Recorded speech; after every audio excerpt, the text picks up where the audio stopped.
Tonight, we listen to an answering machine. 0, 1, 1, 2, 3, 5. Steve cuts me deep. You must be a fucking joy at a party. And I present an argument from flowers. Daffodils weren't designed by God because they have 6 petals. Why hello my fellow apes, I hope you are well. Yes, and welcome back to Lowfruit, where we go rummaging in the dirt for the worst possible arguments we can find, of which there are many. Yeah. Now, Reese has issued a complaint, okay? A complaint that I don't sufficiently plug his channel. Now, I think I've done a fantastic job of plugging your channel. I'm often saying things like, you know, Reese has got a channel, does history and stuff, go find it. I'm not going to leave it, you know, in the description or anything like that. It's great. It's got a channel where he looks at old things, so check it out if you want. But fair enough, like we've had, you know, this issue. So what I thought the solution would be is that, well, we just get a channel where I don't have to plug it anymore because this is your channel as well as mine. Yes. So everyone wins. And I like how in this whole section he managed to avoid mentioning the name of my channel as well. Castles and Curiosities. Go check it out. You got a channel? That's really cool. It's good It is cool, mate. yeah. Good for you. Yeah. Other announcements, other than this being on its own channel from here on, is we have got the T-shirt now of Matt Powell's fantastic argumentation methodology of using a source that debunks his own argument. So This is the Trojan Source T-shirt. You can get this on a T-shirt. You're going to look wonderful. You look wonderful anyway. But if you wear this T-shirt, you're going to look even better. But just know that that's not Matt Powell. Definitely. It's not. It's just looks a little bit like him. But we all look the same because we all come from Adam and Eve. So, you know, that's perfect. That's what it is. So the other thing that we're going to be doing at the start of each of our videos is issuing a couple of corrections, because we all make mistakes. We'd like to reduce the number of mistakes we're making, so we'll fix it when we make an error, and we'll try and make sure we don't make those going forward. So Big mistake from the beginning. Yep. You'll remember this. Some of you might have been hurt. We may have lost subscribers over this. Reese did a pun. Yes. A nut pun. And he said that God had given him a singular mission in life, and that was to learn everything there was about a peanut. That sounds pretty nutty to me. Bro.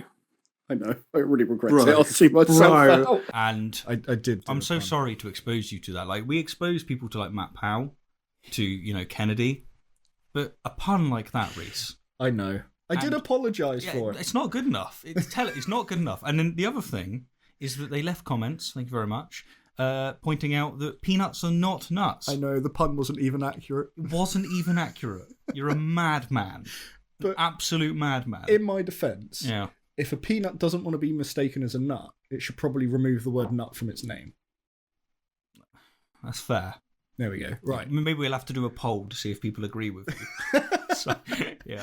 Okay, other correction for this one then is going to be on Einstein's relativity, when you were talking about it briefly.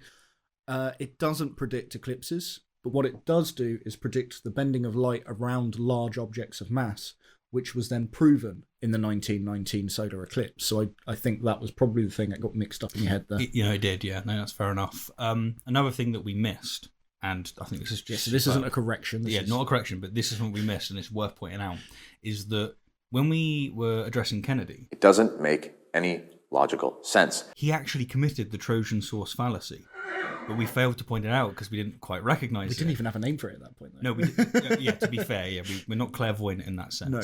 But yeah, the Smithsonian magazine that he was referencing. And I remember reading this about her. I think it was Smithsonian Magazine. Yes, the article that he brought out. Literally refuted what he was saying. German background. She was raised evangelical Christian, went off to university, discovered the big bad theory of evolution, and became an agnostic. Yeah, so thanks for pointing that one out, guys, because it was you lot that caught that, so good job. Yeah, good catch. Now, today, it's always a doozy.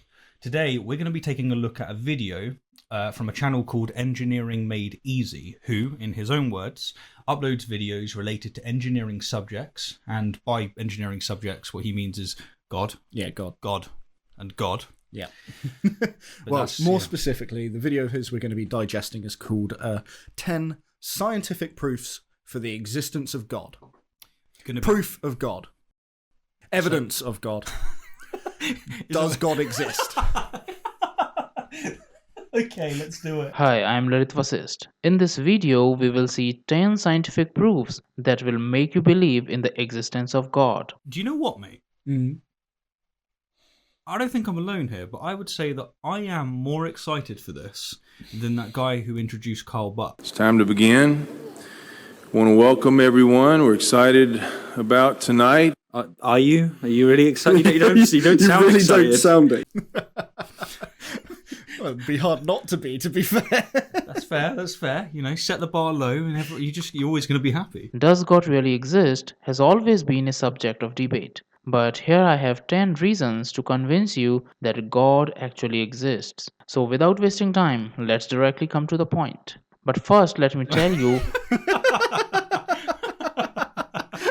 Great way. We're not wasting time. What a great start. No, we're going to get straight to this video, Reese. But first, I need a piss. But first, let me tell you what are different proofs of existence of God that we are going to discuss here. Let's get on with it. But first, I'm going to tell you about all the things I'm going to get on with. It's an interesting approach. I'll give him that. Number 1. Similar geometrical patterns seen everywhere in the nature indicate a single creator, the God. Number 2. Unbelievable... Whoa. He's going way too quick. Well, yeah, he's going to try and just slam out the titles of his arguments, essentially, isn't it? Great idea, okay? I'm saying that because it's my idea. Let's play each of them and give our initial thoughts. All right, yeah. Okay. I mean, we could also... Well, I don't know. We could probably get a fallacy bingo on the go for this one. We could. We really could. Absolutely could. All right, let's go. Let's do this. Number 1. Similar geometrical patterns seen everywhere in the nature indicate a single creator, the God. Right, so similar geometrical patterns seen everywhere in nature indicates... No, in the nature. Right. In the nature indicates a single creator, the God. Yes, with a space before the exclamation mark. Of course. Now, all right, what's your initial thoughts? What are you thinking? Well, apparently, shapes mean God. No. They mean the God. Sorry. See, I can do it too. Also, if similarity means the God, then this implies that dissimilarity means not the God. Okay, I'm getting confused here, because if similar things... Otherwise, everything's going to be defined as following. Yeah. That's what I'm getting at. If similar shapes mean God, but similar shapes mean not God, what level of similarities do we need for them to be an indication of God? Otherwise, we're going to have examples of both, and you can't have contradictory... No, I'm sure he's going to give us what we need here. Maybe. You sounded very optimistic. As much as the guy who introduced Carl Buck. All right, let's hear number 2. Number 2. Unbelievable complexity of the DNA code and the cell. That's just the Watchmaker argument. But do you know what watches have, Reese? Gears? Many geometry, much shapes. Number 3. We see intelligent design of the creator in everything in the universe, whether it is a living or non-living thing. So he has just defined everything as designed. Yeah. All of it. The lot. Yeah. And well, I'm assuming that's just going to be an assertion. He's not really going to reply. If it is, then Hitchens' razor. That which is asserted without evidence can be dismissed without evidence. The funny thing to me here, though, is he thinks this is going to be evidence to back up his assertion that God designed everything. Mm-hmm. But that evidence is itself that assertion. Yeah, this proof is a restatement of the very thing he's trying to prove. Essentially, yeah. New razor. Forget Hitchens' razor. This is going to be better. This is my razor. It's going to be better, all right? Go on. An assertion which is evidenced with the same assertion is still the same assertion.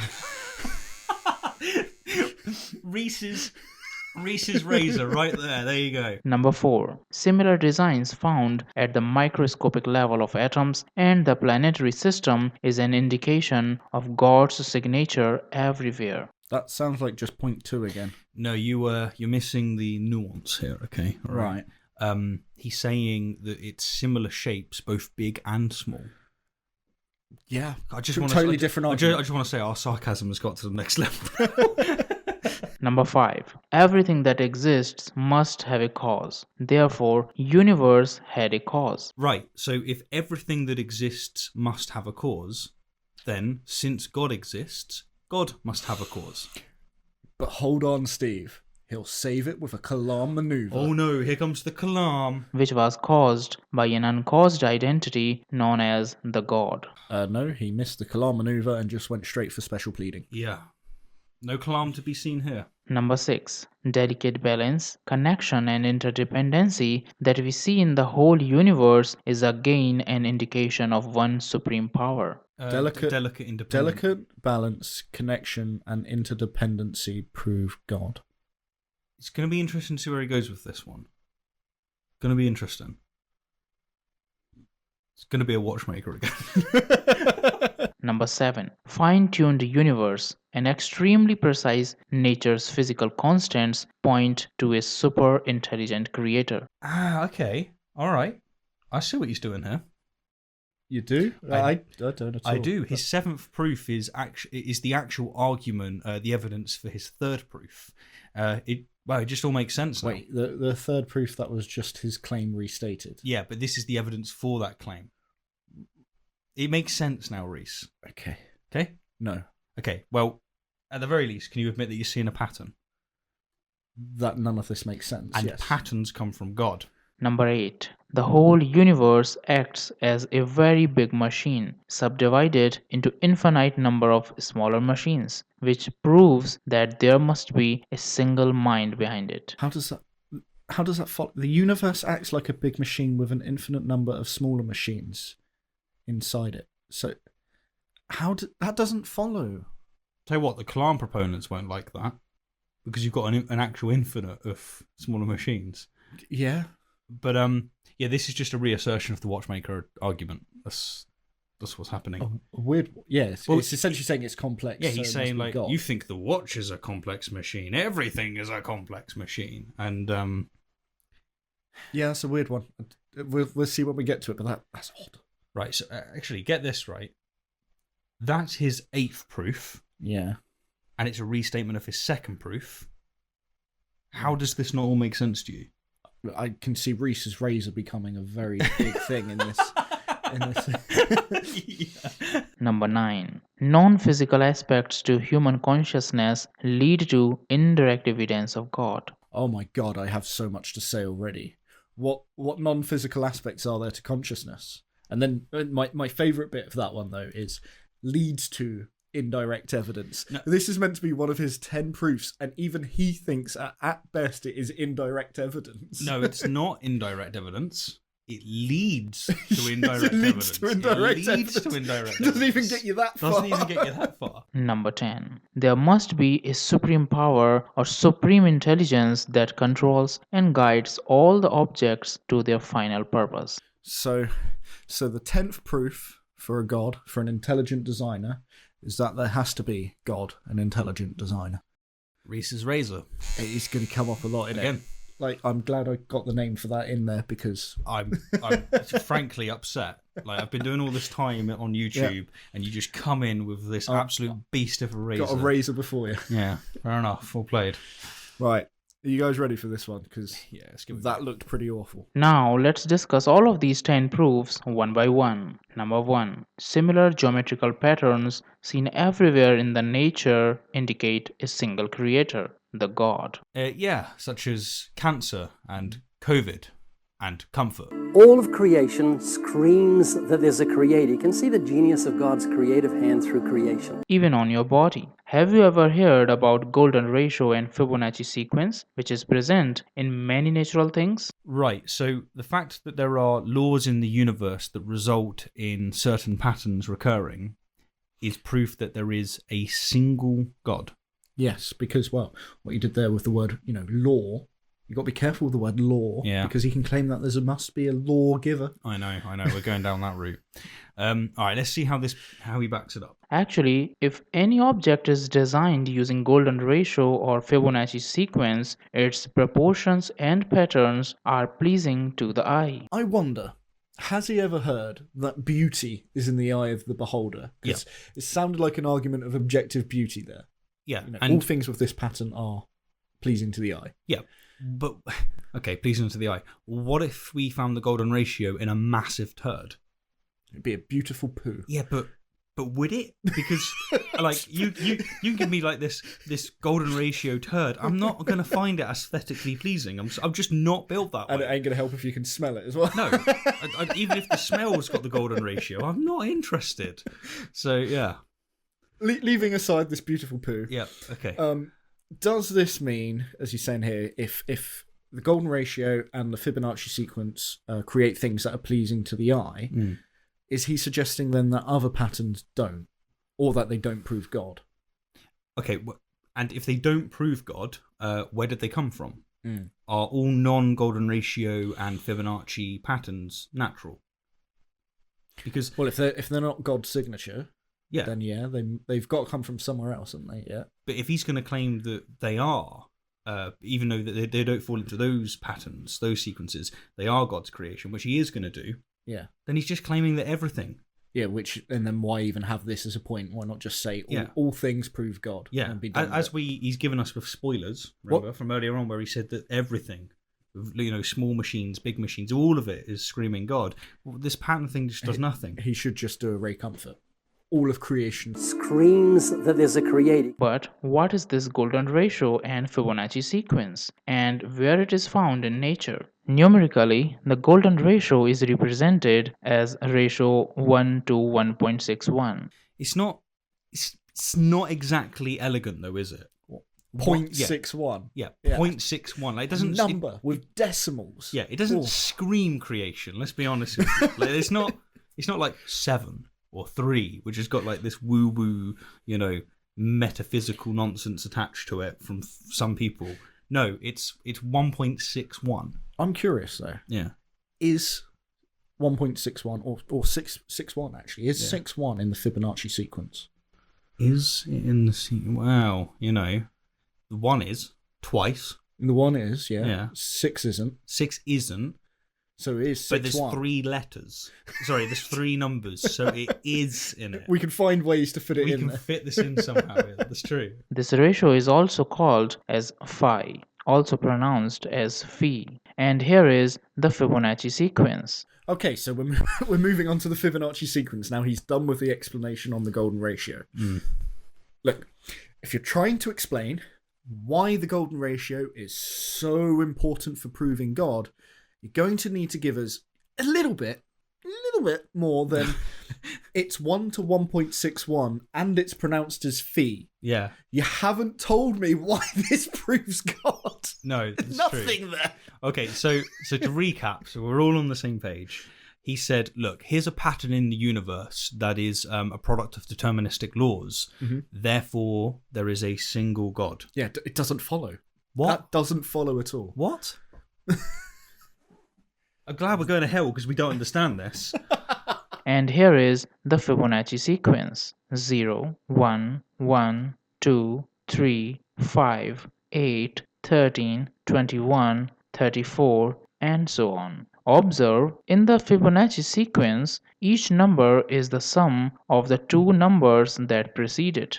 It's surprising to note that there are numerous examples in nature where we can find the presence of golden ratio and Fibonacci sequence. Patterns. What are you doing? 1, 3, Come on, 5. man. 1, 2, 3. 8. Yes, he does sound like on the phone. It's giving you the code. automated message Yeah. reading a number. All right, okay. Sorry. He sounds like a machine, is what you're saying. Patterns turning up in nature is not difficult to explain under naturalism. In fact, I'm going to find something. No, there's loads of patterns that appear in nature. I don't see any reason why observing these patterns is going to indicate a creator. It is interesting that these things keep coming up, sure, but to say that these appear, therefore God, that's surely this whole thing has just been a non sequitur. Yeah, he likes the non sequitur. I'll give you that. Now, here is a natural explanation as to why, for instance, you'll see patterns in bees. Okay, this is awesome. If an egg is laid by an unmated female, it hatches a male or drone bee. If, however, an egg was fertilized by a male, it hatches a female. Thus, a male bee always has one parent and a female bee always has two. That's awesome. If one traces the pedigree of any male bee, one bee, he has one parent, one bee, two grandparents, three great-grandparents, five great-great-grandparents, and so on. This sequence of numbers of parents is in the Fibonacci sequence. Yeah, it is interesting. Yeah. But it could just simply be that these sequences are very successful, evolutionary speaking. Yeah. It'd be like looking at the bees and saying, well, there's lots of animals with stripes. You've got bees and tigers. Yeah. Well, that means God. Yeah, there's a reason why stripes keep coming up. And also, like, lots of animals have spots. Does that mean God as well? Well, it must be. Yeah, stripes mean God. Non-stripes mean not God. No, spots. Means God, means God. In many flowers, number of petals are one of the numbers present in the Fibonacci sequence.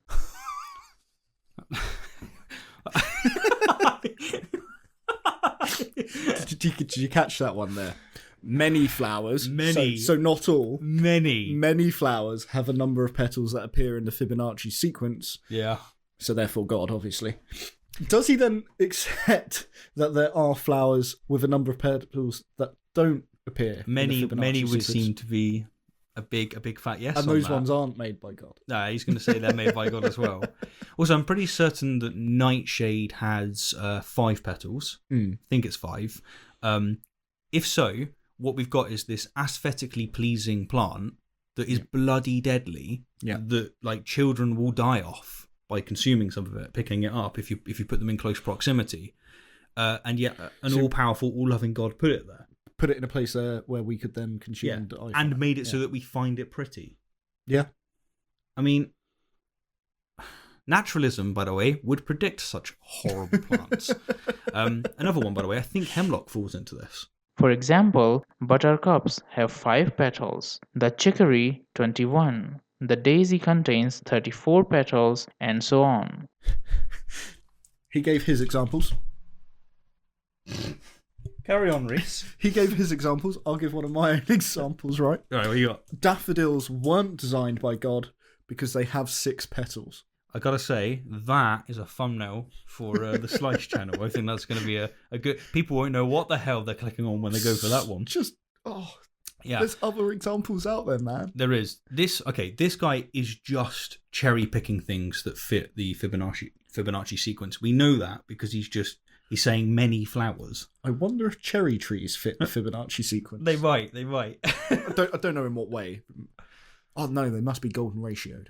Yeah, if they don't fit the Fibonacci sequence, they fit the golden ratio. It's like a theorem, isn't it? Almost. It's like, look, it's going to fit the golden ratio. If it doesn't fit the golden ratio, this is the worst take ever.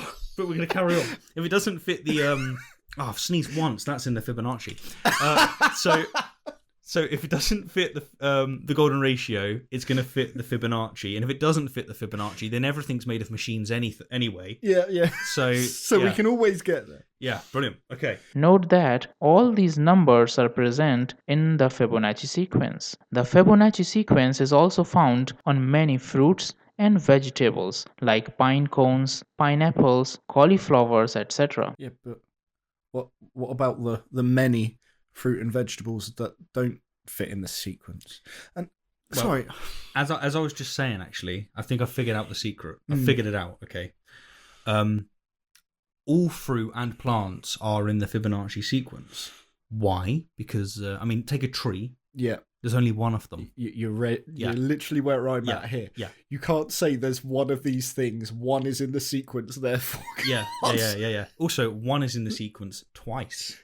So and twice is also in the Fibonacci. Twice is also in the Fibonacci. That's true. That's true. Oh my god. Golden ratio, that is 1 to 1.61, is found in various parts of the human body. Okay, so he's had to go with the golden ratio is found in many parts of the human body. Yeah. Because he can't use the Fibonacci sequence because we've got 4 limbs. So there's another example again of where he can choose which one he wants. But we've got 2 hands and 2 legs, 2 eyes. Why can't you see God's creation? 2 is in the Fibonacci. Yeah. Oh, God, man. 1 head. We've got one nose, One- but that's got two nostrils. Yeah. Oh, one brain cell. God, I can't take it seriously. One butthole. Like the ratio of the height of an adult to the height of their navel. Golden ratio also appears in the length of the forearm to that of the hand. On observing, you can easily find the golden ratio in your fingers, on your face, and many other places on the body. You know, we've been watching this for a few minutes now, and I have a horrible feeling he is not going to give us anything, any reason at all for why this relates to God. There's going to be no justification. Yeah, it's going to be an argument from ignorance at best. But And it's then not even an argument, though. It's just, here's an interesting thing. Well, it could be conceived as these patterns keep occurring, and since there's no natural explanation for these patterns, it must be God. And that's not only wrong, but I also don't think this floppy Fibonacci potato is going to give us that much. Okay, all right. Ooh, friendly bet. Right. So I don't think he's going to... So you think he is going to give us something? No. I also don't think he's going to give us anything. Okay? What? Yeah, that's the bet. You've not gambled or bet before then, because that's not how bets work. We can't bet on the same thing. Call it the Woodford wager. All right. If I bet on the same thing as you, we either both win or we both lose, which is a win-win scenario. Not only this, it's present in our DNA. The DNA molecule for each full cycle of its double helix spiral is 21 angstroms wide and 34 angstroms long. Both of these numbers, 21 and 34, are present in the Fibonacci sequence. Reese, has he given us a reason to care yet? No. And if we find the ratio of these numbers, we see the golden ratio, that is 1.61. Here I have covered only few examples. Actually, the whole universe is full of such examples where you can find the golden ratio. And also full of things that don't fit the golden ratio. Architects and designers also use the golden ratio to create buildings and designs to make them look more beautiful. Some buildings. Yeah. Some buildings. And of course, those buildings that were not built with the golden ratio, they just came from nothing and for no reason. Yeah, it must be. And Yeah. and we're moving on to the next point. Yeah, we are. We're moving on now, yeah. As I said, here's a pattern that sometimes crops up in nature and sometimes doesn't. Therefore God. Yeah, therefore God. That. Well, I was right. He didn't give us anything. Yeah. Well, per Woodford's wager, we were both right. Yeah, congratulations, we both win. Which means I win. That's what it means. I can't believe it is these kind of arguments that vitiate the communities out there.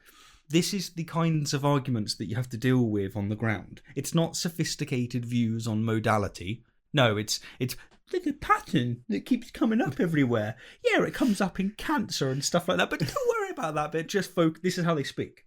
Okay, this is how they speak in my mind. God damn it. All right, let's go. So, just remember, I win. Okay, they speak a little bit differently in my mind. Okay, how do they speak in Reese's mind? 1, 3, 5.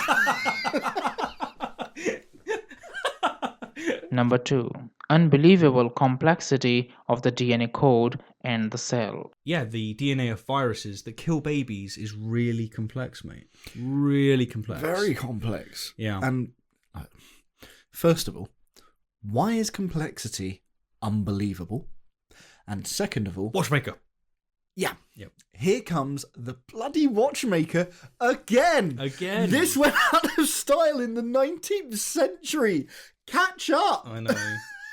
And by the way, the argument from DNA is just a rejig of the Watchmaker argument, because in William Paley's time, complexity was something that wasn't well understood from a naturalistic perspective. In fact, we just didn't know how it could occur naturally.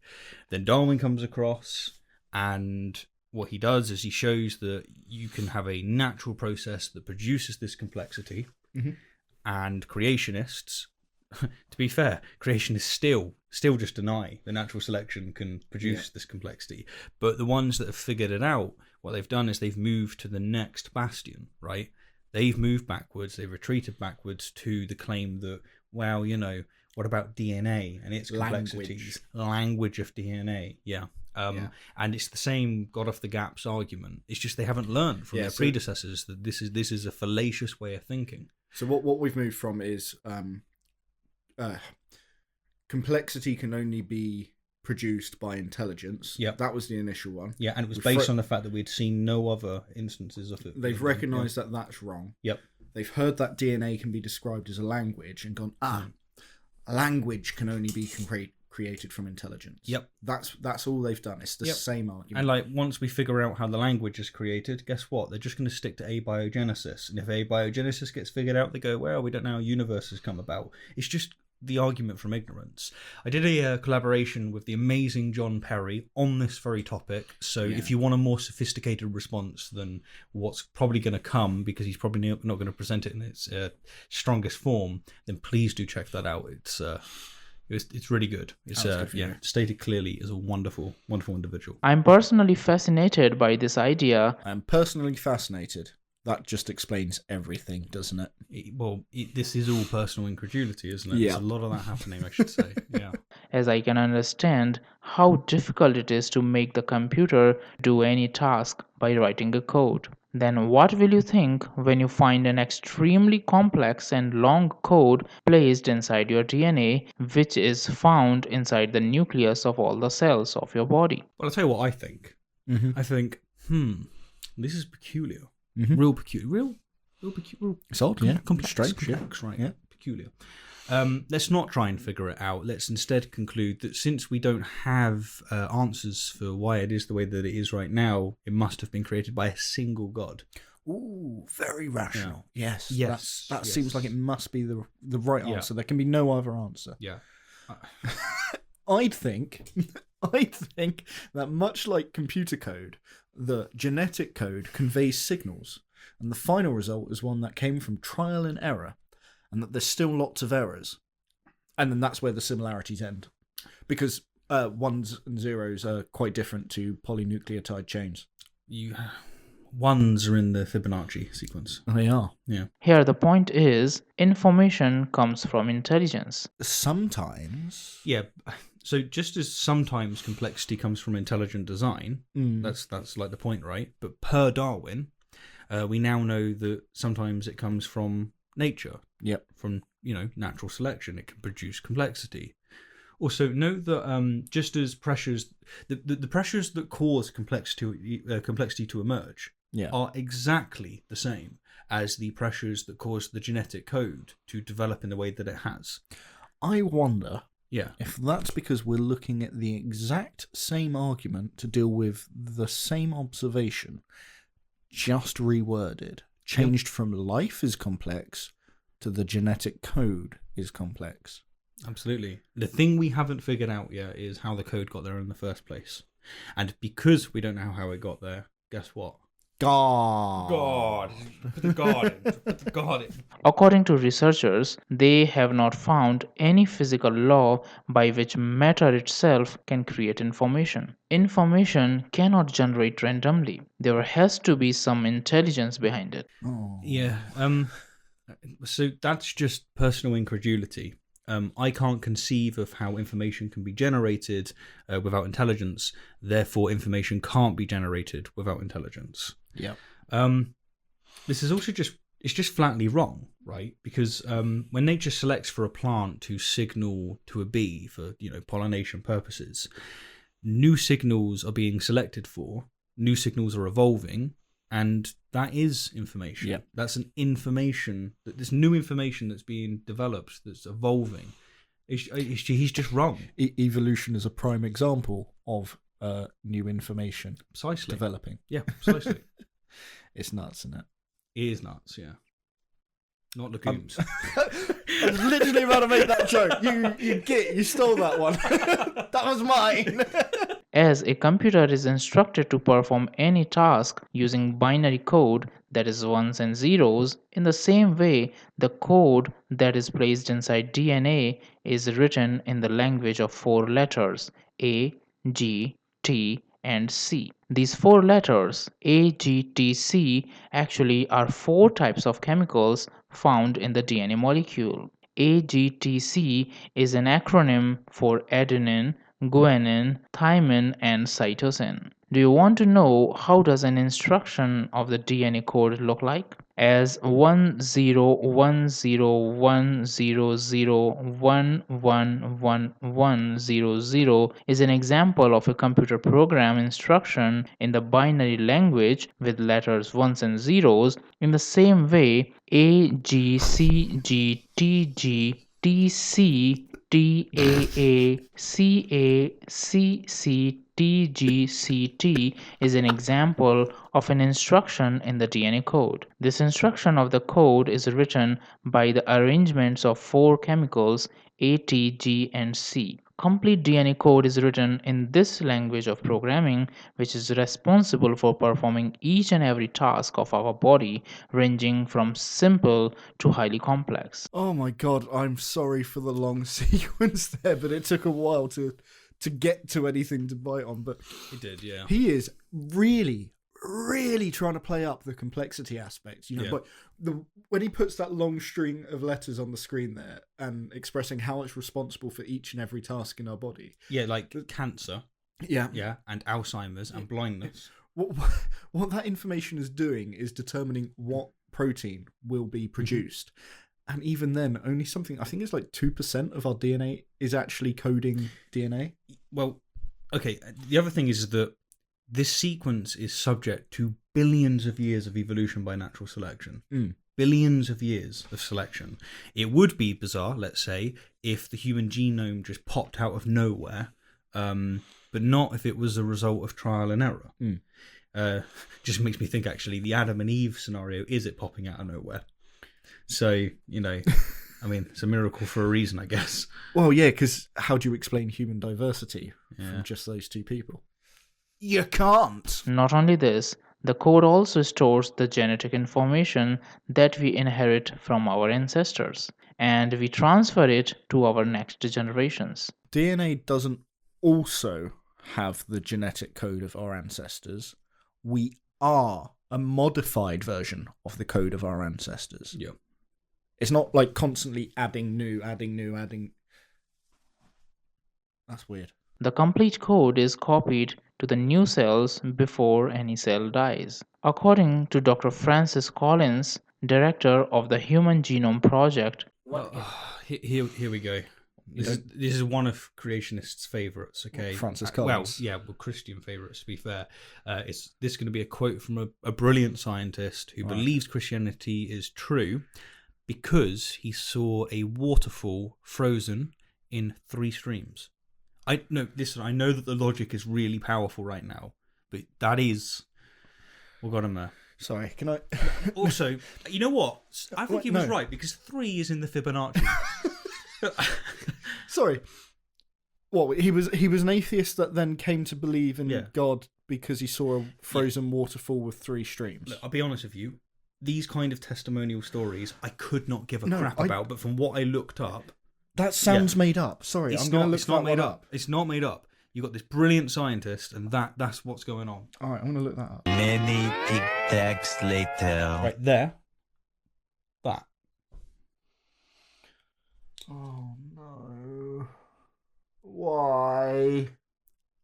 one can think of DNA as an instructional script, a software program sitting in the nucleus of the cell. How can we think that this incredibly long code, having 3 billion letters, which is unbelievably complex, performs highly sophisticated functions, and is the densest storage of information in the universe, can be written without any superintelligence behind it? So his question is, how can anyone think that this long 3 billion letter code, which is very complex and does things, can exist without any superintelligence? It's personal incredulity. Yeah. We've done this, though. This is what creationists did with complexity for thousands of years. This is complexity plus. It's complexity plus. That's got a nice little throw on it. It's a God of the Gaps move, and personally, I just find this move so pathetic. It really does embody what Darwin said with us having the lowly stamp of our origin. It's I don't know. Maybe it's a sad one. Maybe I've become cynical after all this time. Yeah, this is garbage. Yeah, but I really, really love this complexity, this language argument though, because it's framed as if God really favours complexity. 3 billion letters. It's so long, and we're so complex because we're made in God's image. And I'm going to read out every letter. But the funny thing, the lungfish, Kennedy's favourite, he loves this animal. He absolutely loves it, doesn't he? Look up the lungfish. It basically turns itself into mud. It actually has a much larger genome than humans because it has 43 billion base pairs. That's 14 times more complex than humans. So God must really love the lungfish. 43, is that in the Fibonacci? I don't know, actually. I wasn't paying that much attention to it. And if it's got 14 million... 14 isn't, though. Yeah, okay. 14 there you go. So God hates lungfish. Right, that must be... Well, maybe then God loves the onion, though. Why? Well, while it's not in the Fibonacci sequence, the onion does have 17.5 billion base pairs. Why do you know Again, that's more complex than humans. All right, okay, look. I know it because I was looking up stuff about the genome the other day because Wikipedia can lead you down some weird rabbit holes. God, you must be a fucking joy at a party. No. Sorry. All right, maybe the genome has nothing to do with complexity. You think? Maybe. Who is the programmer of our genome? It indicates that this programmer can be no one other than the God itself. So to ask who is the programmer is to presuppose a who, right? Yeah. A conscious being. That is effectively begging the question. It's quite funny where he goes, "Who is the programmer? It must be God." Because it's like you said, why are you asking who is the programmer? Why who? You haven't got that bit. Yeah, and to rule out what this effectively does is it rules out from the outset a non supernatural explanation. A non-conscious explanation. Non-conscious explanation, yeah. I mean, he's I don't know how, but he thinks he's managed to get us to the need for a who. That's what the last few minutes he's been talking about. Yeah. I'm assuming it's because it's complex. This is something that's like given away by a lot of theists that don't interact with atheists very often, are not or are not very interested in the literature. It's that they kind of like reveal their cards, whereas it doesn't happen as much when it comes to literature-based stuff.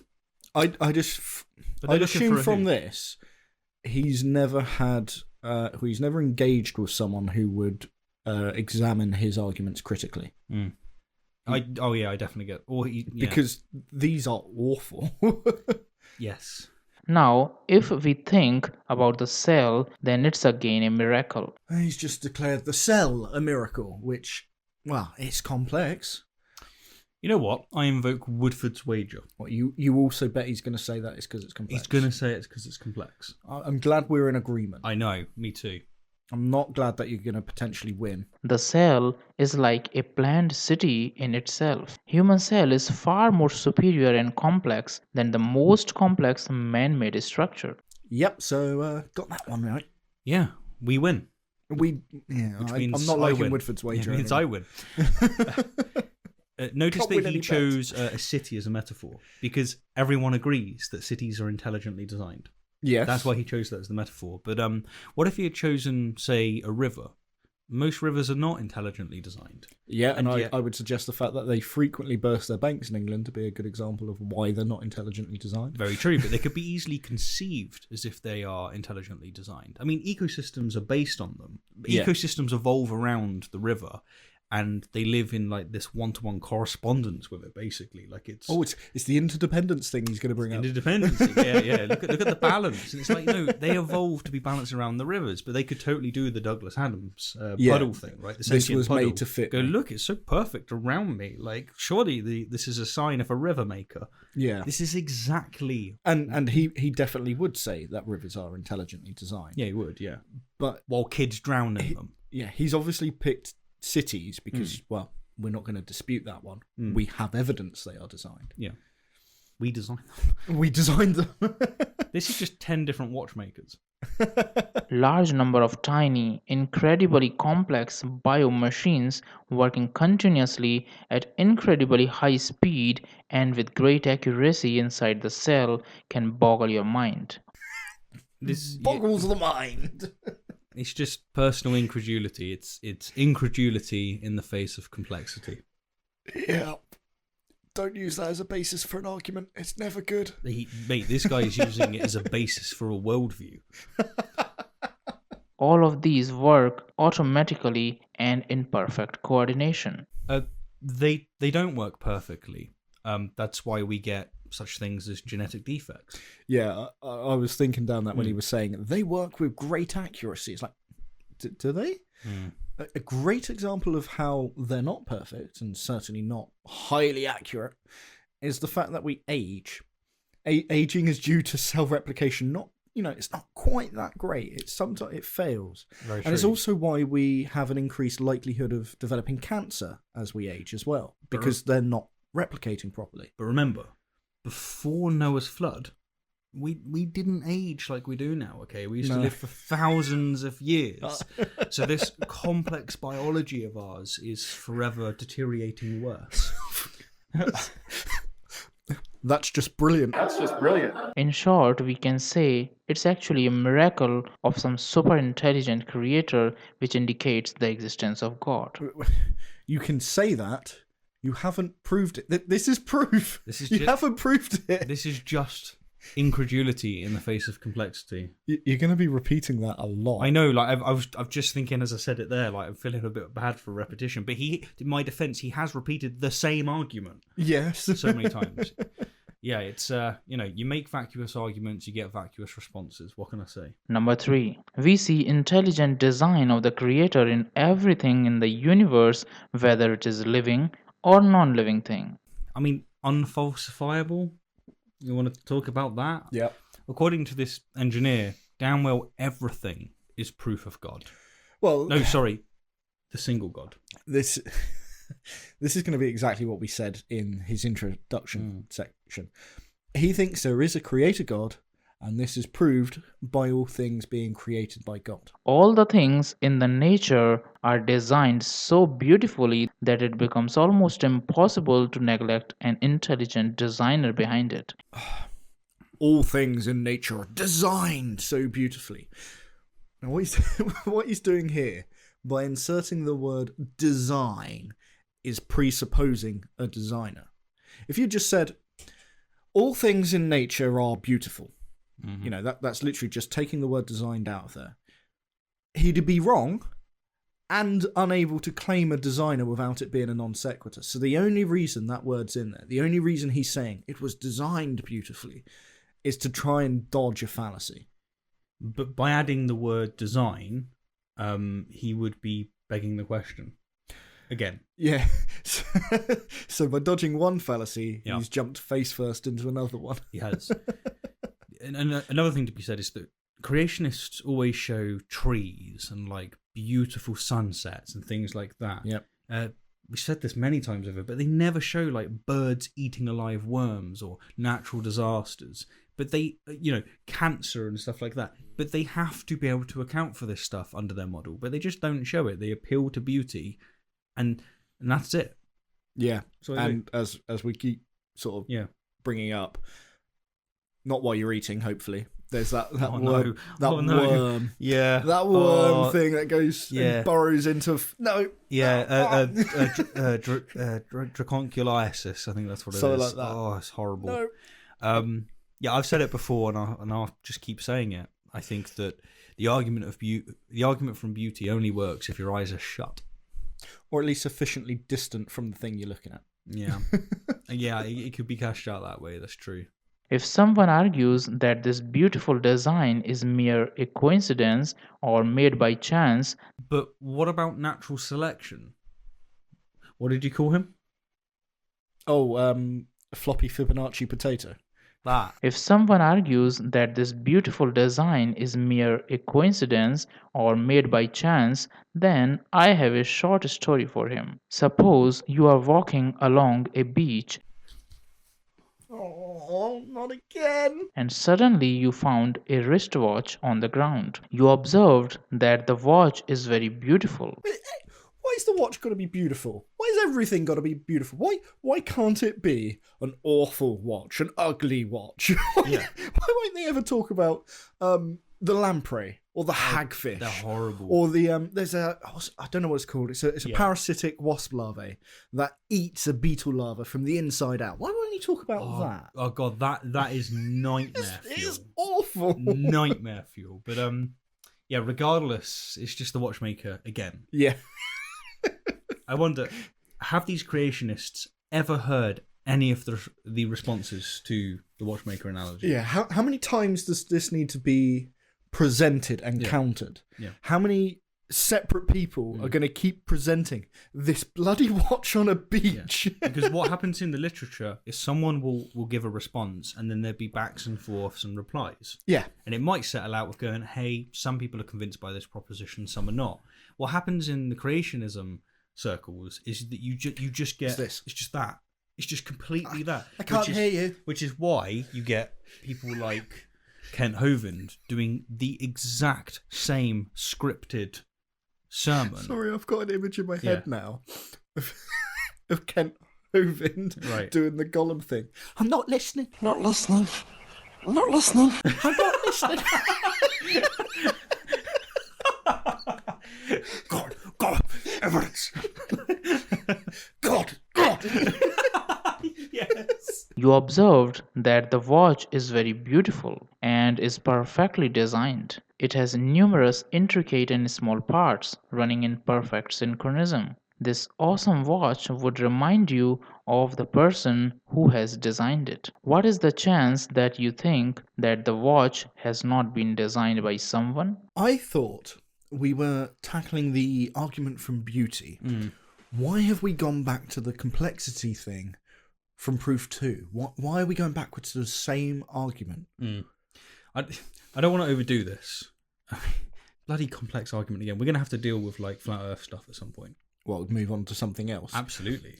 I didn't realise this guy was a creationist. So I was just like, 10 proofs of God. Yeah, let's go for this. It's a good Steve. length. We'll go through it. Yeah. Well, okay, I don't want to overdo this, but since he keeps bringing it up, David Hume and Percy Bysshe Shelley, to give two examples, they pointed out long before Darwin published The Origin of Species that we've known the reason that we know that watches are created by intelligent design is because every watch we have has always been an instance of being of a watch being created. Them designed. Yeah, but how many say wasp larvae have we seen being intelligently designed? Zero.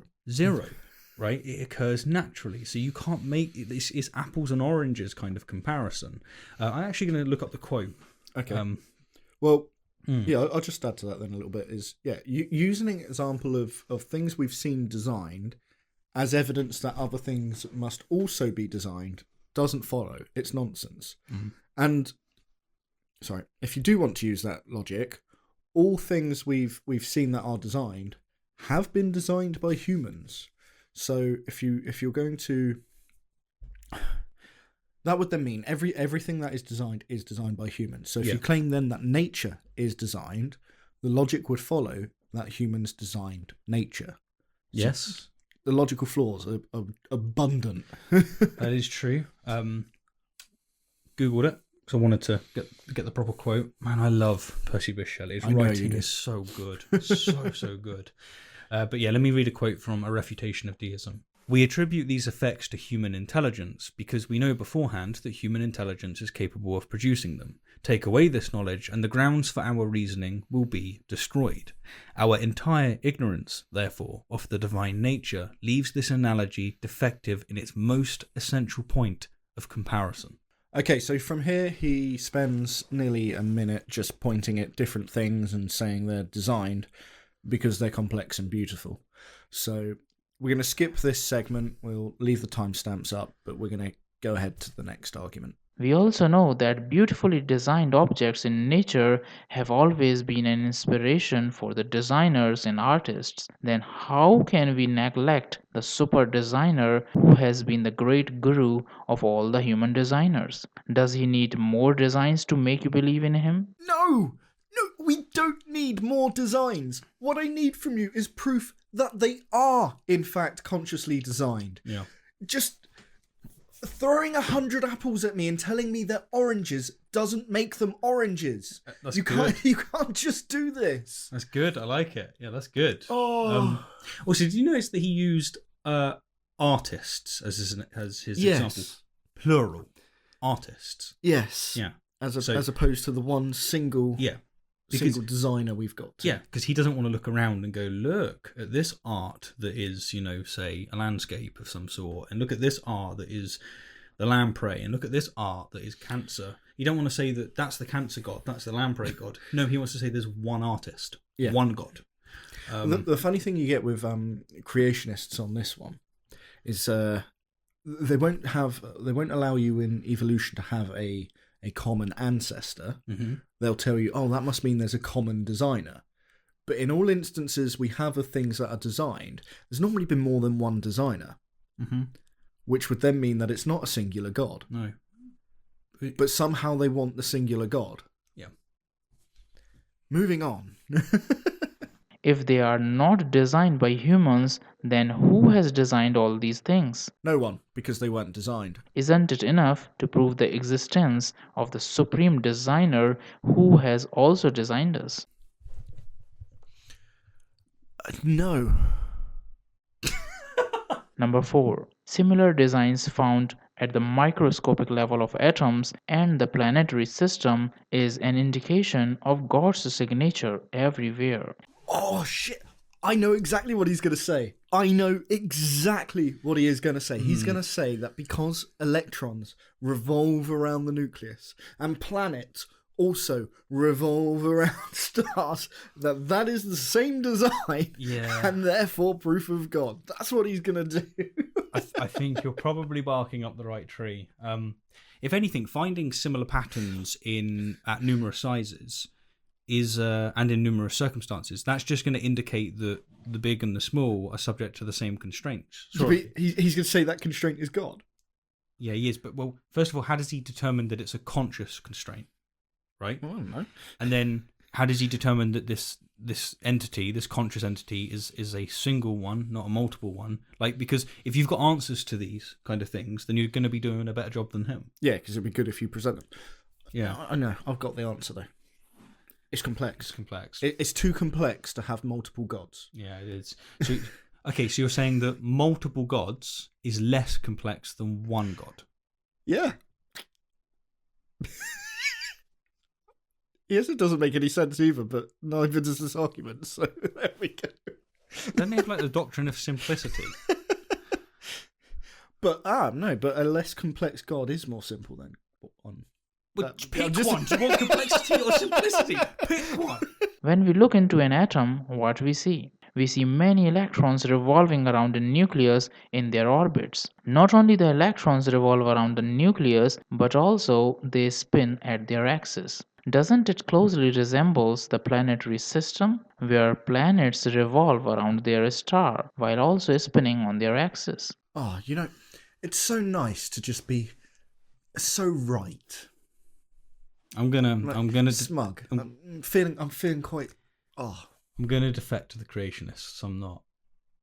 That's fine. I'm here. I'm right. Should have called Woodford's way. Almost similar motion is observed at even the larger scale of galaxies. Actually, the solar system is not stationary. It moves around the center of the galaxy. It means almost similar design is observed on the microscopic and cosmic level, which indicates a single mind behind this all. No, it doesn't. It indicates that the small and the big are subject to the same or similar constraints. The leap to get from these things are similar, so therefore God is just astronomical. That is a massive leap. And you've not put any steps in the way. You've just gone, these things revolve God. Nothing in between. Where is the connection? How is this convincing to anyone? Yeah, it's like saying, look, the big and the small were comprised of atoms, therefore Zeus. Yeah, it's just as reasonable on an answer. These blocks are the building blocks that Zeus uses. That's his pattern. He uses atoms. It is his style of design or his signature on every piece of his work that encourages us to believe in his existence. He's defined everything that exists.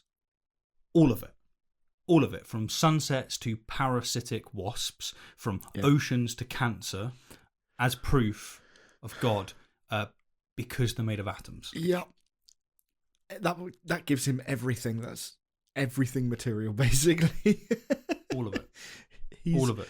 And he's insisting that everything with an orbit is the evidence signature of God.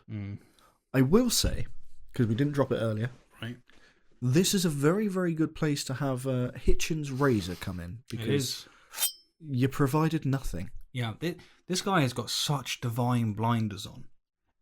Everywhere he looks, be it an ocean or someone dying of starvation because of their sensitivity to their ecosystem, he sees God. Yep. Everywhere. He's just divine blinders. Because what he's done is he's got a pair of binoculars. Right. And he's taped a picture of God on the end of both of them. So whenever he looks through it, there's God. Yep. God. Yeah. Still seeing God. Yeah. Brilliant. God is everywhere. Number 5. Everything that exists must have a cause. Therefore, universe had a cause which was caused by an uncaused identity known as the God. Finally, here we are at the Kalam. Yep. Have at it, Steve. I can't be asked with this one. Thanks, mate. Really appreciate it. So, okay, the Kalam dodges special pleading by saying that everything that begins to exist has a cause. This guy, however, he doesn't wield this premise, and so he is special pleading. Yeah. He's saying everything has a cause except for God. Yeah, he sort of attempted the Kalam, but he doesn't know it very well. He's kind of like, And what's that resulted in is just something... You said it at the start, in the intro bit. It's really, really funny. With this version, if everything that exists has a cause, and God has no cause... then it follows that God doesn't exist. Yes, which is amazing. Yeah, that's great. It's the contrapositive. Yeah, that's very, very true. Foot, meet bullet. Actually, whatever begins to exist has a cause. Can we just appreciate for a moment that he's talking about things beginning to exist as he shows an image of 2 planets being destroyed? It's like poetry. It rhymes. That's an old reference. No, most of my references are old. That's true. And the universe began to exist. Therefore, we can say that the universe had a cause. Okay, so he's fixed it. Yeah. All right. Kalam is on the table because he's got premise 1, whatever begins to exist has a cause. Premise 2, the universe began to exist, and then the conclusion of therefore the universe has a cause. Let's see. I bet he's going to support this with complexity. Me too. Woodford's wager. Me too. Please stop that. No, it's fun. I want to be able to win something without you. Hey, you do winning win. the same thing. We both win. I don't which like means it. I win. There's no point. You have destroyed gambling forever. This is why theists define everything as God's creation. They win. They just win. You can never lose. Always win. But the cause that caused the universe has to be uncaused. Well, no, prove it. Yeah. Why can't it be an infinite chain? That's the question, right? Yeah. Why has there got to give be us an such argument cause? from like Philoponus or Al Ghazali, Craig or Andrew Locke or just anything, please. Don't. Well, come on. We have only given him 4 or 5 seconds. Okay. There. All right. His support is going to be coming any moment. Any moment. Is it though? Is it? The next 4 seconds. So it is argued that this first cause, which was uncaused, is actually the God. Number 6. Okay. there was nothing. Which, well, given that I thought he was going to support it with complexity, we're both going to lose that bet, I think, Steve. Yeah. Was... Which means I win. That's not how this works. We both lost. Stop it. Okay, Kalam, just in case you're interested, I'm doing a collaboration with the wonderful Joe Schmid. Yeah. And the main argument that someone like this individual would use is intuition, because he's running on intuition a lot. And a lot of the best arguments for God's existence, which is to say the ones that convince the most amount of people, Watchmaker analogy, Kalam, they do so via intuitive routes. So all I can say is, subscribe to my channel on Rationality Rules. Hey, I get to do this now. Oh, so you're support your own channel. Well, yeah. Head on over to Rationality Rules, where there's this awfully good-looking man who will talk logic and read. I can't do it. Anyway. Oh, I'm not doing that for you. Fine. If you head on over to there, you can see my series with Joe Schmid, where we're going to be tackling the argument from intuition, the argument from chaos, like everything Kalam-based, and it's going to be coming out over the next couple of months. So, Number 6. Delicate balance, connection, and interdependency that we see in the holy universe again is an indication of one supreme power. If we look at the nature, we see that we all are connected. Even the non-living things have deep connections with the living things. Wait, we're all connected in that no, because he didn't say alive, because he said even the non-living things are connected to us. So, yeah, what's the connection? We're all on Earth. We're all composed of atoms. We all live in an ecosystem. Yeah, you're really gonna have to explain what the hell you mean by connections, because otherwise this doesn't mean anything. But why? Again, is natural selection not being contended with? Why is it ignored? Oh, I know why. Because it's a very effective rebutting defeater. That's why. Yep. But maybe he'll give us. No, he won't give us anything. He's not going to give us anything. Again, I'm gonna pick him up on a couple of things again here. That's video editing related. Because I'm nice like that, right? When you're talking about living things, when you're talking about non-living things, why are you showing video footage of living things? Here, I've got some non-living things, puppies. There's a weird thing that occurs when you're watching something where what you've put on screen doesn't match with what you're talking about. It really doesn't. There is 2 puppies, and that's in the Fibonacci. It is, but they weren't. Checkmate. They were living, not non-living. It's just, it's weird. Don't do it. If you're a video creator, make sure what you're putting on screen relates to what you're talking about. Editing tips with Reese. We cannot survive without each other. We need other humans, animals, insects, microorganisms, trees, and many non-living things for our mutual survival. From what I can tell, he's arguing that ecosystems are, get this, complex. Therefore, a single God created them. Again, I love how he says, we need some non-living things to survive, while showing a mountain. Now, I'm pretty sure, at least it is a non-living thing this time, I'll give him that, but I'm pretty sure that there are plenty of humans that have lived without ever going near mountains. So, again, not a relevant image. Yeah. And yeah, this is just going to be round, 6 of the argument from complexity? Yeah. Sorry. Yeah, we've repeated ourselves a lot. But it's only because he keeps repeating himself. We know various cycles in nature like water cycle, carbon cycle, nitrogen cycle, oxygen cycle, and many others that clearly indicate how everything is interconnected in this beautiful nature. Yeah, there you go. Complexity. Look at all these things that need to come together for us to survive. That's all he's appealing to here. I nailed it. So, how to do the smug face? Is it just... Nah, mine's better. The Creator has made us in such a way that we are incomplete or cannot survive without each other. It shows there must be a sensitive, logical, and super intelligent mind behind it. So, because we're incomplete, and that's his words. Yeah, he did. Yeah. And we need other things to survive. Mm-hmm. That means we're made by something super intelligent. Yeah, and super malevolent. Yeah. Because, especially since this divine Muppet designed a situation in which children and people were starving in the millions. Yeah, because we are dependent on the food supply. Yeah. Why would a benevolent, intelligent God manage that? Yeah. Because I can think, if I don't want a lot of suffering through starvation, I can think of a way to potentially design something that doesn't need food to survive. Well, certainly doesn't need much. You got the extremophiles like the water bear. Yeah. Water bear can, I think it's like 10 years they can live without water. How is this? Why did they name it that way? So you got, it's called the water bear because it doesn't need water. It's like going, here's a peanut. Why have you called it a peanut? Because it's a legume. Yeah. It's not, there's no God.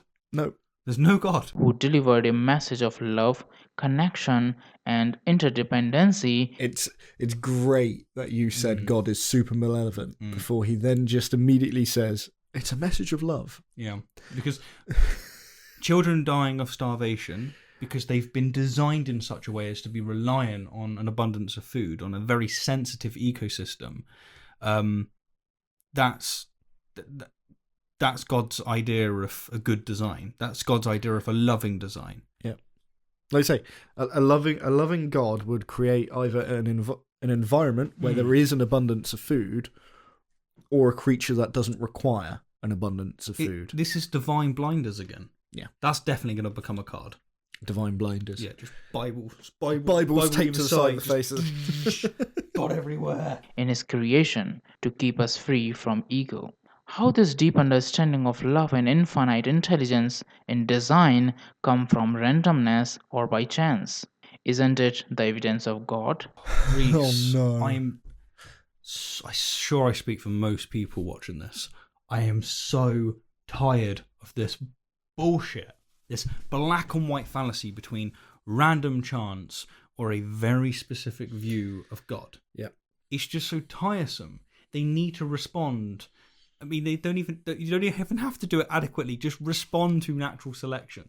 Yeah. I mean, we keep hearing these same arguments over and over, and it feels like they've never heard any other opinion. Otherwise, he could have constructed these arguments to deal with the objections. The ones you've been bringing up aren't exactly uncommon.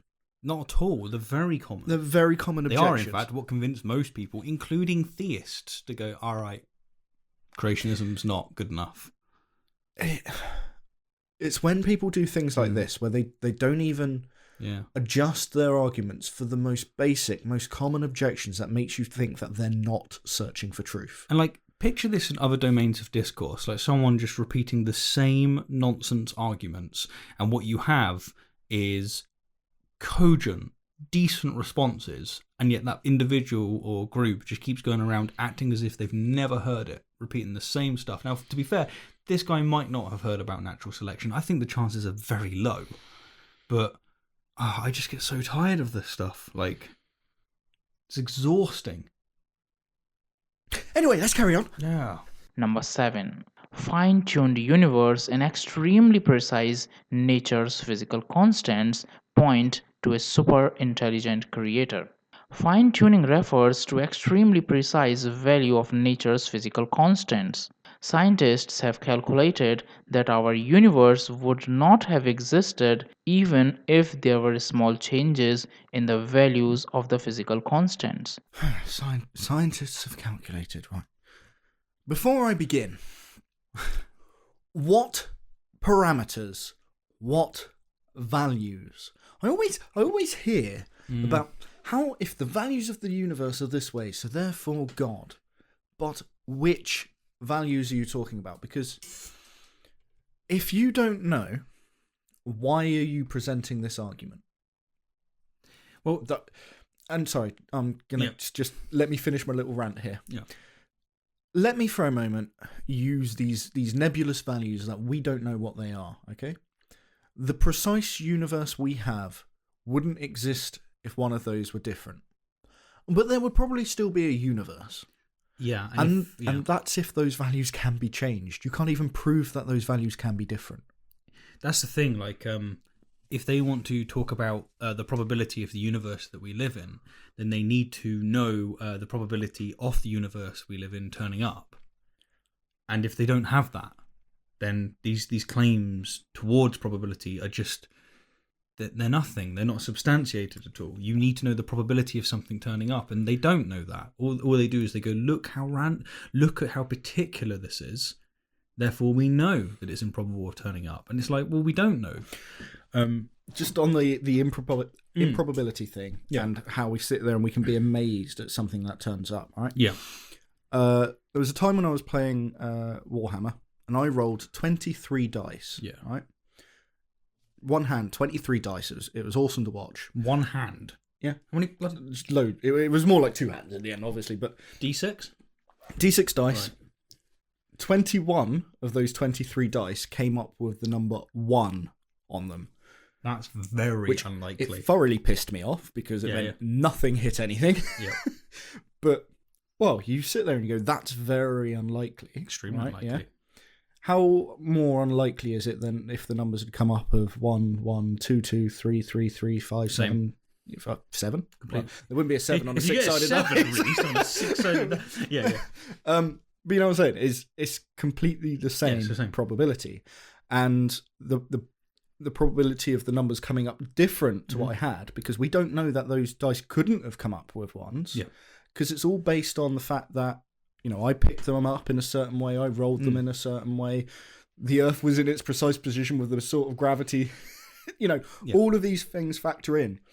How can we possibly say that that dice roll could have come out differently? Good point. Yeah, you're asking a question of, like, from what we know, it was determined to land that way, unless you're going to have some form of quantum randomness or something. And if it was the dice were determined to land that way, why could we not make that argument about the universe appearing that way? Agreed. Like, I don't see how that can't be done. Like, causation is this fundamental thing that we recognise, and we think that, you know, we have this chain of contingency. What sense does it make to talk about whether or not, as you were saying, whether or not there's this randomness, there's probability for it to have there's a lot of factors for it to account for, a lot, and you've got to know whether they can be different or not. Yeah, and it's with us, we've had like this roll of the dice, and they've come up in a certain way, and we look at it and we go, wow, like what's the probability of it coming up? This is so unlikely. But the thing is we just emerged in this environment, so of course we're going to look at it and go, whoa, we exist in this very specific ecosystem. If the river wasn't there, if that wasn't there, it must be here for us. It is that Douglas Adams thing. If everything is set up, you know, with the earth and the rivers and blah blah blah blah blah, what's the probability of us existing? Is it 1? Because we do. Yeah. Yeah, it's again, especially these are appeals to intuition again. It's another intuitive argument that, like, when you analyze it, it doesn't work. No. Anyway, back to it. The universe is so fine-tuned that there is a delicate balance of conditions necessary for sustaining life. So we have one example of life forms on a planet, right? Earth. Yeah, Earth is the only planet that we know of in this supposedly fine-tuned universe. Yeah, great, by the way. Yeah, that's true. But to suppose that all life in the universe must be like us is just the height of arrogance and, quite frankly, ignorance. We don't know what life forms are possible out there. It could be that there's actually loads of different life forms that come up in all sorts of different ways, and yet we're thinking here that, oh no, the conditions need to be perfect for us. Who says that? He's supposing that it's fine-tuned for life like ours. Yeah. What if it's not carbon-based life? What is if there's Silicon, other life forms out there? He can't say that. No. He can't until he can prove only our form of life can exist. Can't do it.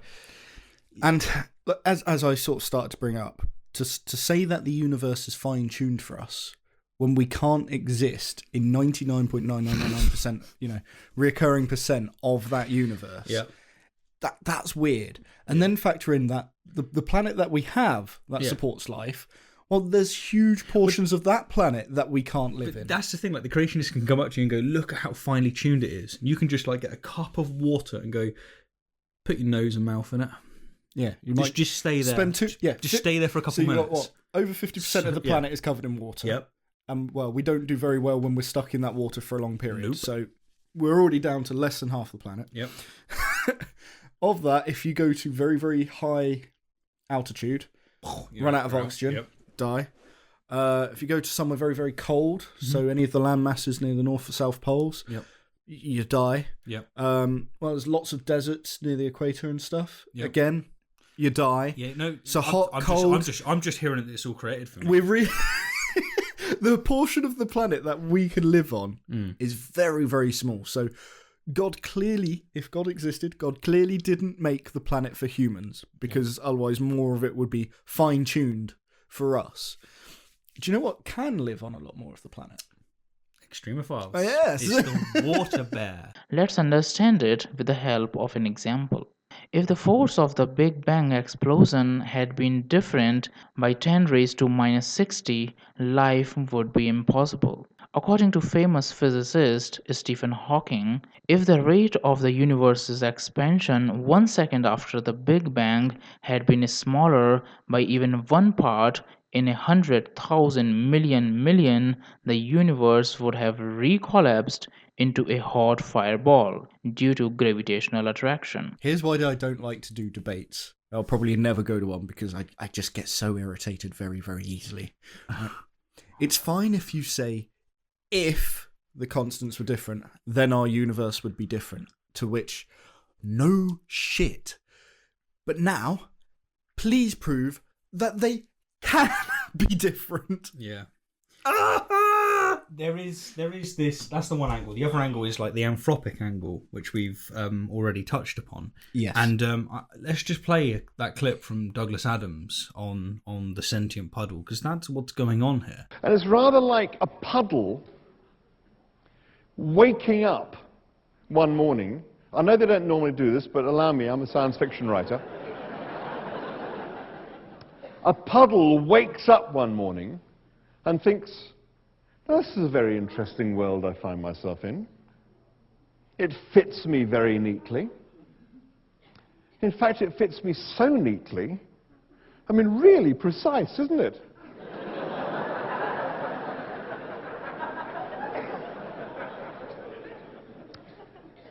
It must have been made to have me in it. Therefore, it is argued that if the probability of achieving such perfect conditions is extremely low, then the God must have been responsible for the fine-tuning of the universe. What is the probability?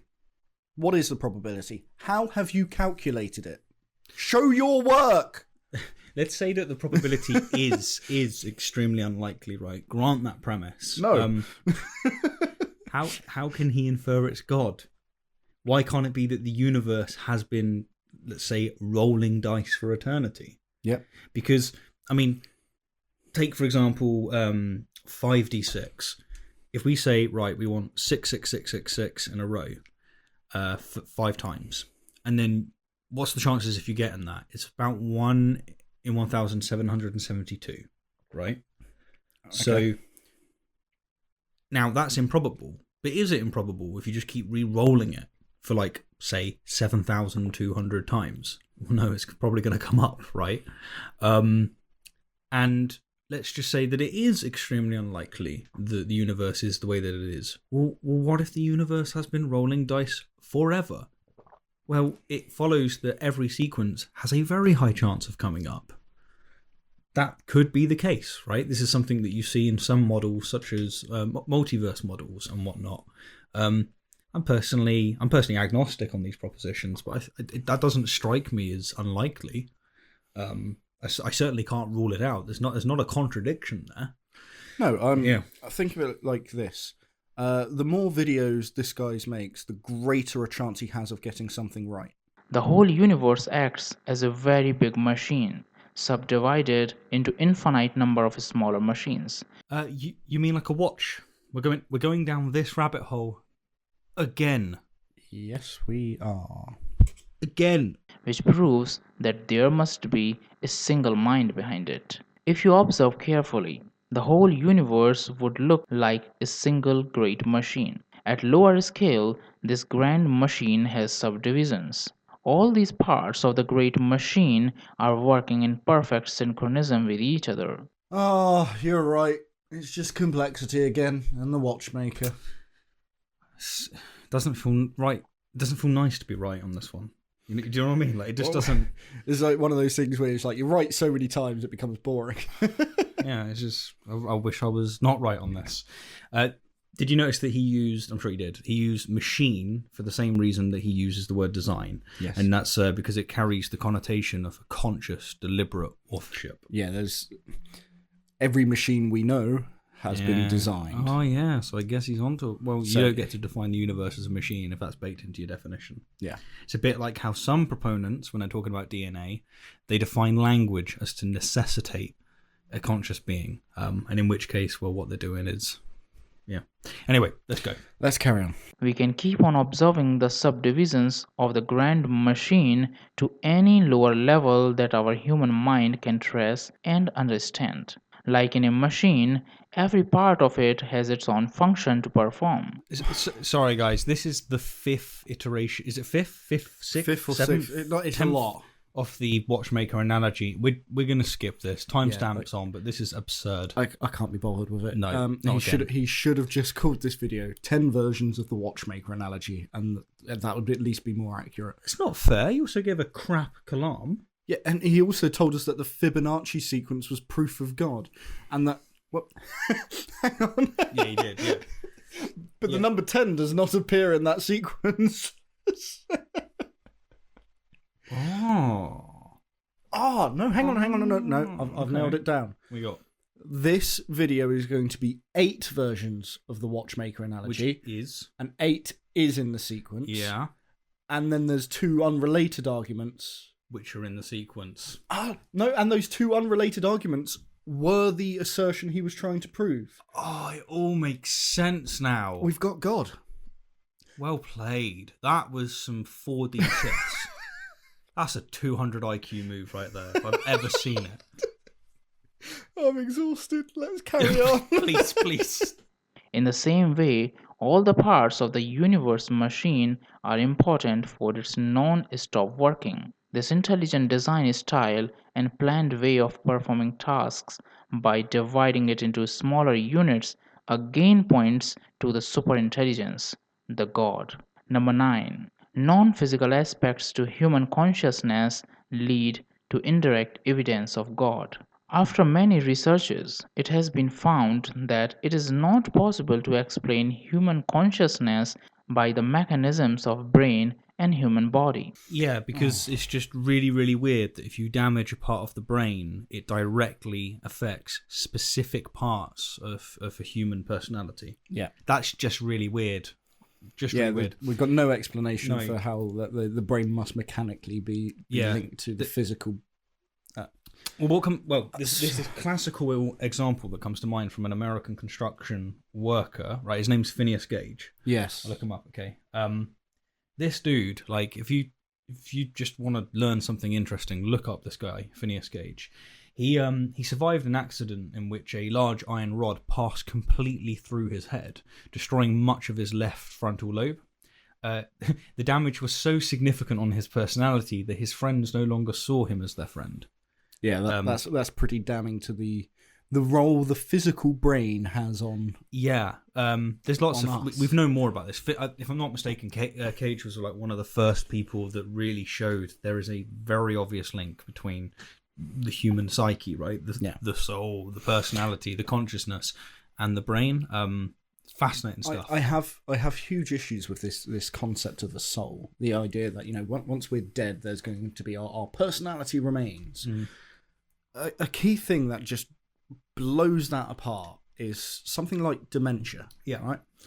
This is something that sadly my great grandfather he suffered through in his last few years. He was unable to recognize most of us and the interactions he had with people. While he was going through this, he was interacting with people as if he was back on ship during the war. He treated everyone like a shipmate, and obviously that was hard as hell for the rest of us to go through. But if our memories shape our interactions and relationships, if those memories are gone by deteriorating brain matter and stuff like that, where's our soul in this? Yeah. Well, first of all, I'm sorry to hear about your granddad. That sucks. My partner Hannah, her grandma's got dementia or Alzheimer's. Don't know what it is yet. She's gone back to World War II. Yeah, and she's like scared about war. What does she do? She turns on the television and sees this stuff with Ukraine and Russia. Yeah, it's devastating stuff.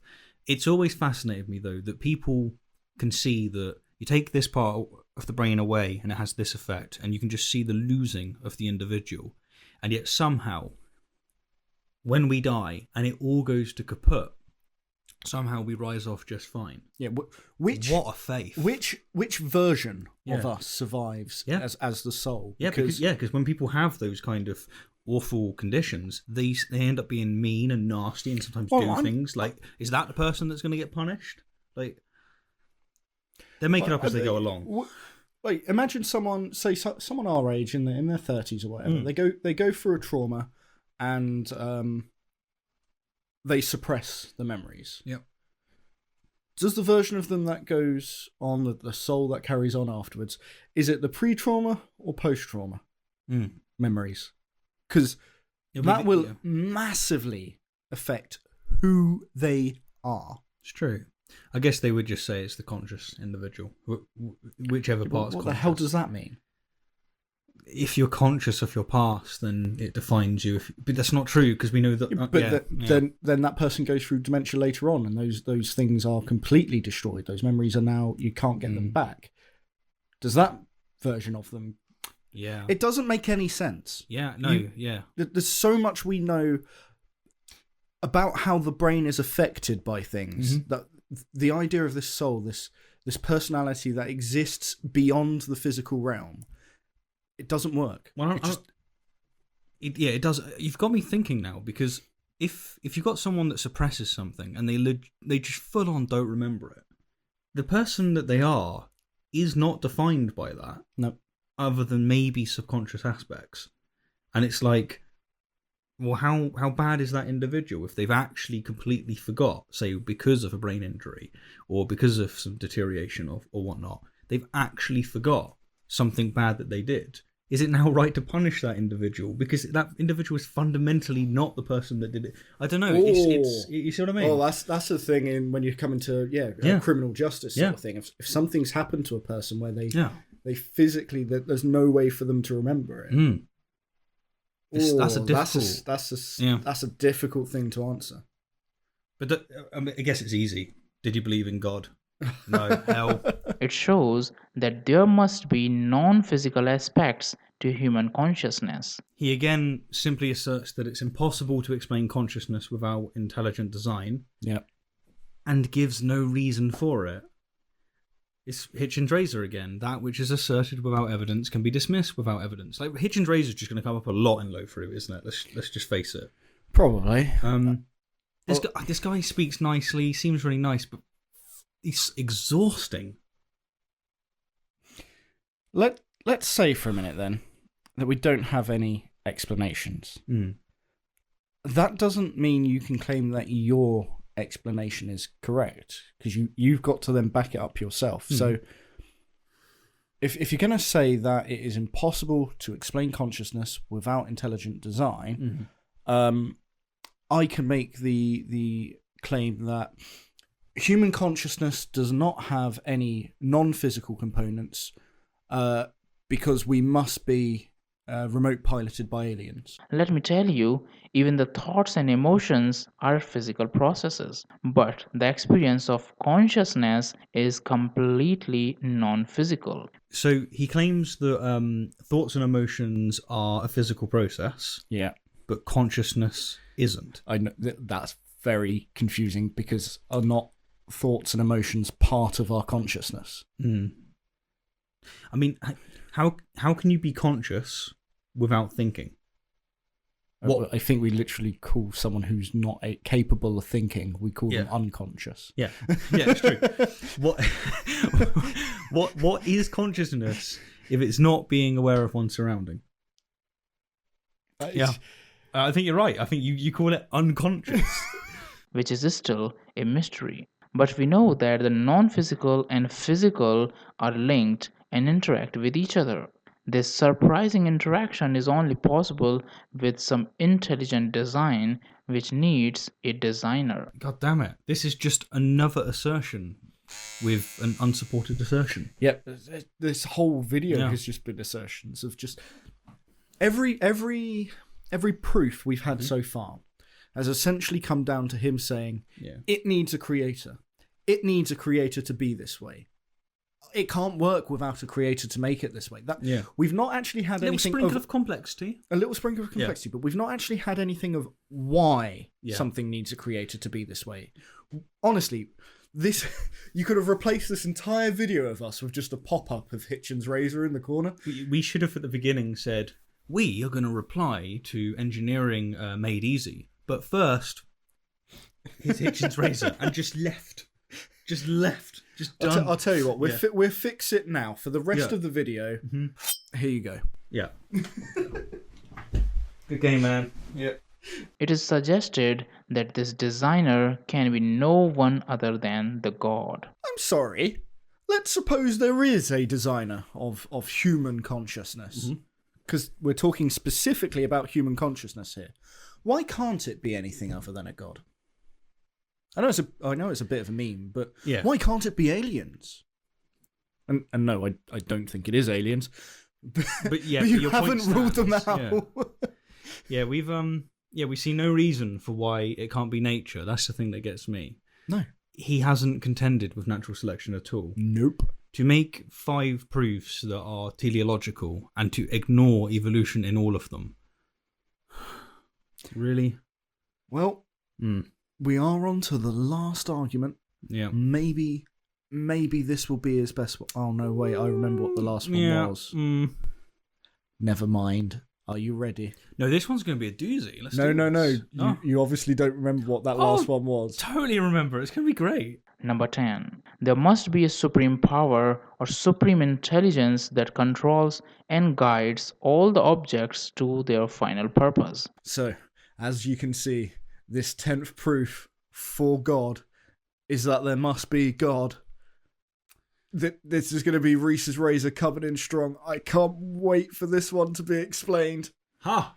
You think that he is going to explain it. Have you learnt nothing, Squire? On observing the universe, you can find that all the things are ordered towards a purpose, whether they are living or non-living. It appears that they all are guided by some superintelligence, which is pushing and moving them towards an end or some goal. Like, genuinely, do you think that he sees God's hand in making parasitic wasp larvae consume beetles alive? Yes. Or you do? Yeah, it's a beautiful goal. Bushfires, like just burning alive rabbits. Beautiful goal. You reckon it's just like, it's that tight? It's that tight? The blinkers are that tight? Yeah. It's got to be that way. It's all very complex. It can only... Sorry, I don't know what I was thinking there. I don't know why I tried to, like... You're right, yeah. God. Things do not seem to move randomly. You may find many examples of it in the universe. All things are ordered towards a goal. They don't seem to be moving randomly. So he's revealed his cards here. Yeah. Because he's illustrating that the only thing that he would accept as not being intelligently designed is random chance.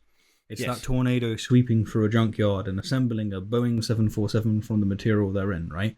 So he would define evolution by natural selection, for instance, as designed by God. But he says that's ordered towards a goal. Think that you would almost be... The only goal you can get out of evolution is towards survival of the species, and that's not compatible with omnibenevolence, because survival of the species comes at massive expense of well-being. No. And it's not very well ordered. Lots of things... It's not ordered at all, no. Die randomly due to events in environment change. Yeah. So there's one example of things not being very well ordered. Our days, they're not quite aligned with our 24-hour cycles that we work off. It's not perfectly to the... On the hour, golden ratio comes to mind as well. 1.61 doesn't it's sound... not perfect because it's a decimal. Yeah, it's just off a bit. Isn't it? Yeah. We need leap years to account for the Earth moving around the sun at a rate of 365.24 days. So we can't even get the number of days that the Earth goes around the sun to be perfectly ordered. It's not well made, is it? Maybe it's random that we get anything. I don't know. Or maybe there's something deterministic about things that doesn't require a god. Whoa, you've taken the blinders off. He's not going to be happy about that. Like planets are following well-ordered path. Sun rises and sets on a fixed routine. He shows planets revolving around the sun and then talks about the sun rising and setting. Like I'm being very nitpicky here, but yeah. Look, he's revealed his cards again. It's Douglas Adams' conscious puddle, which is basically what this entire video's been. Leaves in the plant make food for the tree by the process of photosynthesis. Cells in the body are synthesizing protein. Whoa, complex. Digestive system, respiratory system are doing their job perfectly without even our notice. Whoa, complex. Like watches. Water cycle in nature is maintained automatically, and so on. It seems that everyone and everything has been assigned a task to perform by some supreme power which is controlling the whole universe. So friends... Oh shit, Steve, he's moving on. Come on. Yeah. Can't wait for another Watchmaker. So friends, these were the 10 proofs that I hope are enough to make you believe in some supreme power that governs and controls us. Wow.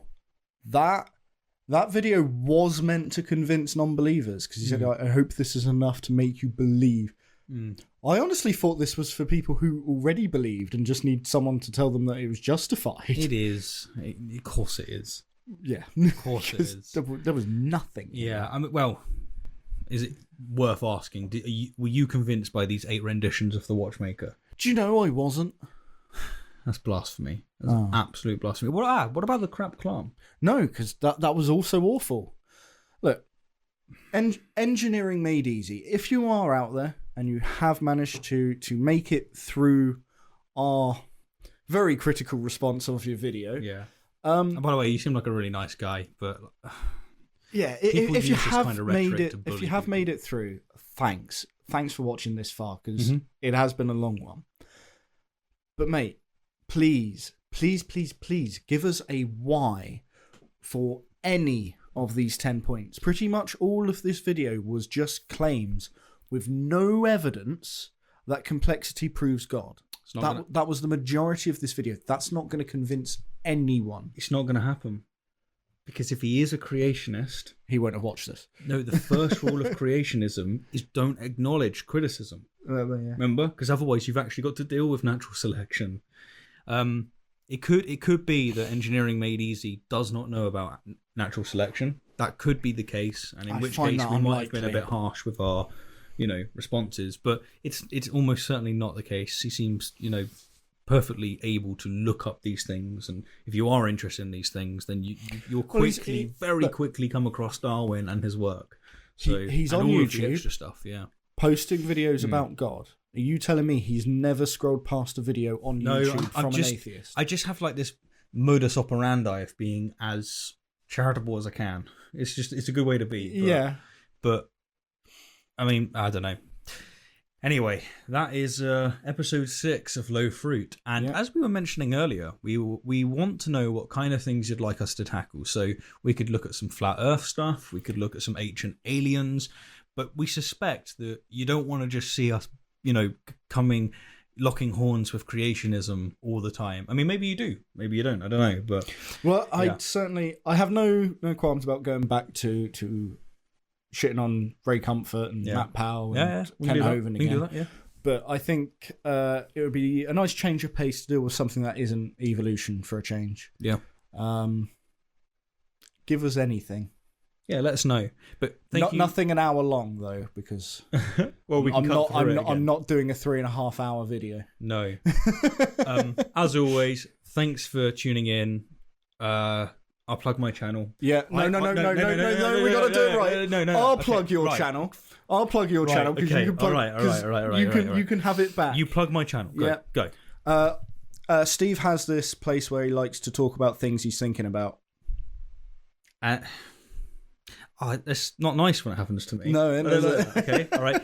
Reese has this like really wonderful channel where he looks at history with a nuanced perspective, and he delivers it in a narrative way, which, quite frankly, is massively underappreciated on YouTube. So you should head over there if you like history. Then it really is worth checking out. Like, he just puts his heart and non-existent soul into it, and it's great stuff. So do check it out if you're into history. I think you'll really appreciate it. That's very nice. Doesn't make up for the 4 or 5 rubbish attempts before. Yeah. Okay. Right. Let's well, see you around. Yeah. See you later. Fair enough. But first. But lastly.